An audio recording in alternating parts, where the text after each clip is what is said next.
Welcome to week 11's walking meditation. I hope you've had a lovely week, and I hope you're ready to get walking. So go on, let's go and begin your walk for today.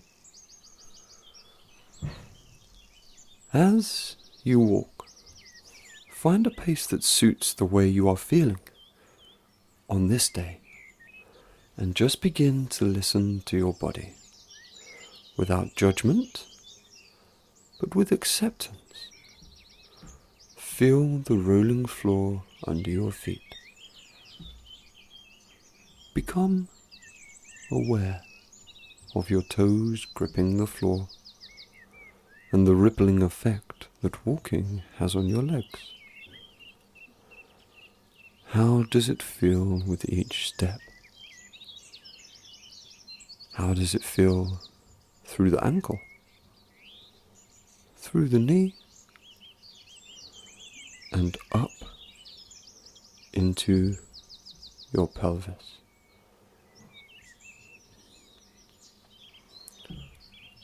What sensations is it conjuring up? Can you feel the impact on your spine? Does your head wobble a little bit? Just observe yourself on every step, without judgment, without worry. Just as you, being you, walking on this day of all days.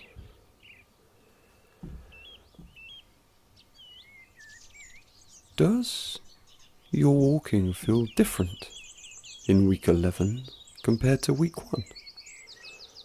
Are you feeling freer in the way you move?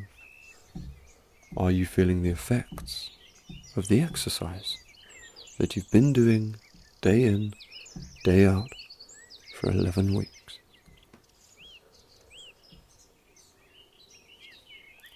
As you start to consider all of this, bring your attention to your very own lifeblood, the breath.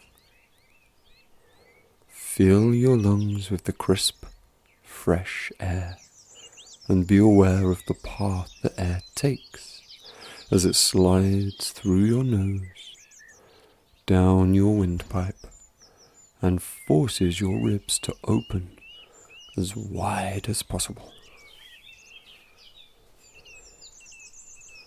Just enjoy that feeling a few more times.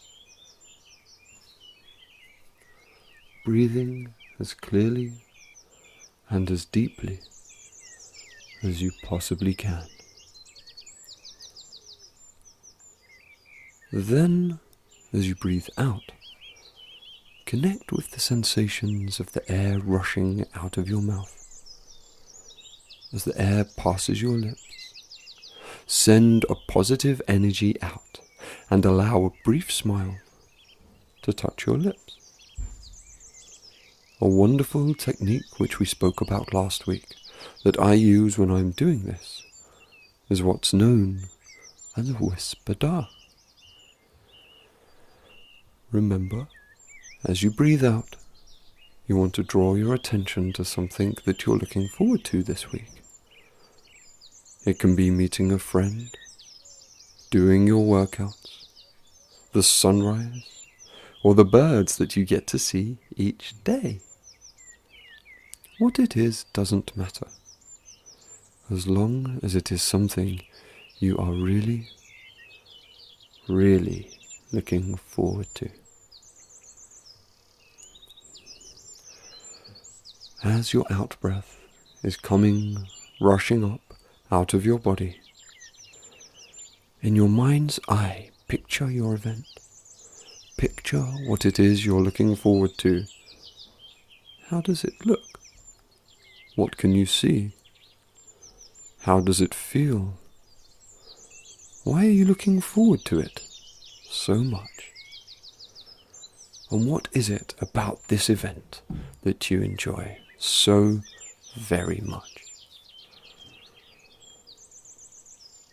When you feel your connection to the joy that this thought is bringing you, allow the out-breath to do its work within your body, without judgment, without expectation. Just allow yourself to enjoy the smile that it brings you.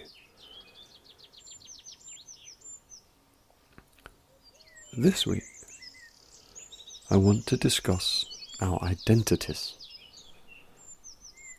Psychologically, we have many identities that we tie ourselves up in. Whether that is our definitions as mothers, daughters, fathers and sons, or the identity of our own occupation.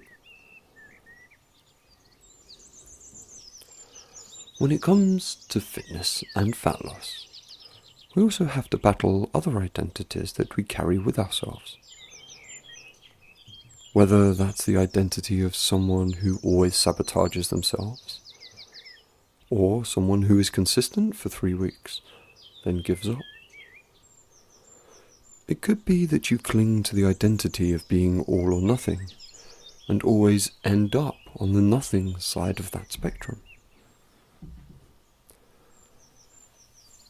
Our identity with ourselves and the relationships we hold with our surroundings in food, fitness, relationships, possessions, can severely impact the way that we live our lives.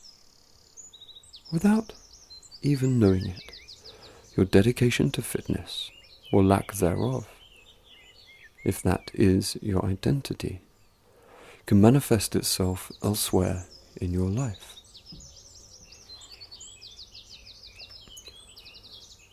I'm sure you know someone who identifies as destructive, or someone who is super confident all of the time. And these identities can impact on those people's lives, very much so. Maybe the destructive person struggles to build meaningful relationships with food that they know will sustain them for a longer period of time. Or maybe they're always irresponsible with money. The confident person might have trouble when they just want to feel withdrawn, and always play with a mask on, as they feel like they have to constantly live up to the expectation of who they are. It's very important that we learn and understand our identities. What kind of person are we when we are faced with challenges and things in our lives that push us in unexpected ways? The only way we can learn these is by using experience and reviewing our experience. When we go through a process of review, we must always do it without emotion attached. Once we understand what kind of a person we are, we can then arm ourselves with methods and support that empowers us within them. If we can then start to predict the way our identity will enhance our journey, we can then use this knowledge to power us through moments of difficulty or struggle.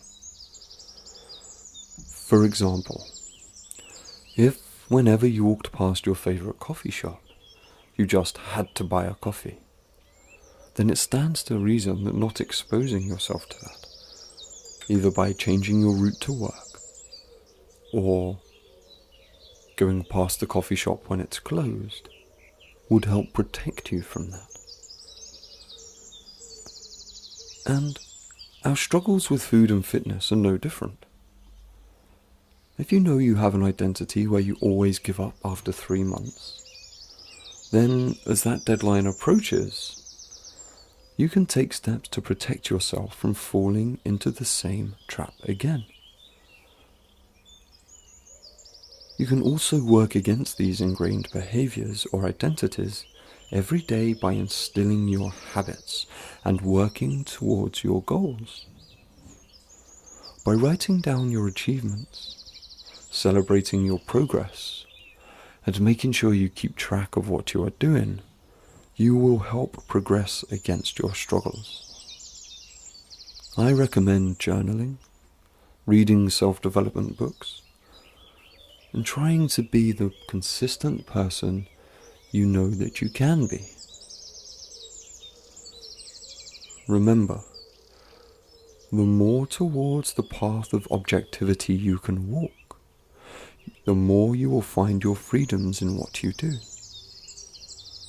what you want to do, and how you react in stressful situations as they arise.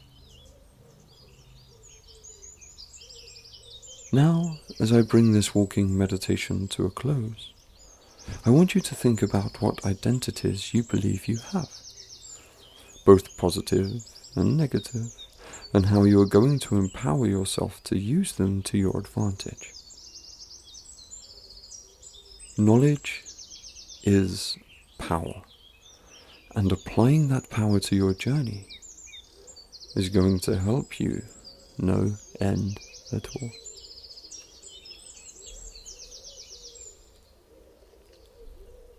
Now just take a minute. Realign your breath. Become aware of your surroundings. And become empowered by taking a step back from subjectivity and a step towards objectivity in being able to identify who you are without judgment, but instead with fulfillment and promise, with a strategy to help you move to a path of habits you build for your success.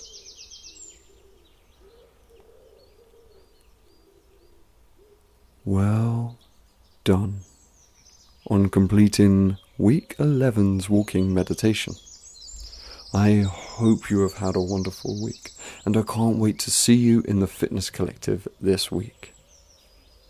Remember to show up for your coaching calls, to stay consistent, and keep working nice and hard. Well done, and have the most amazing week.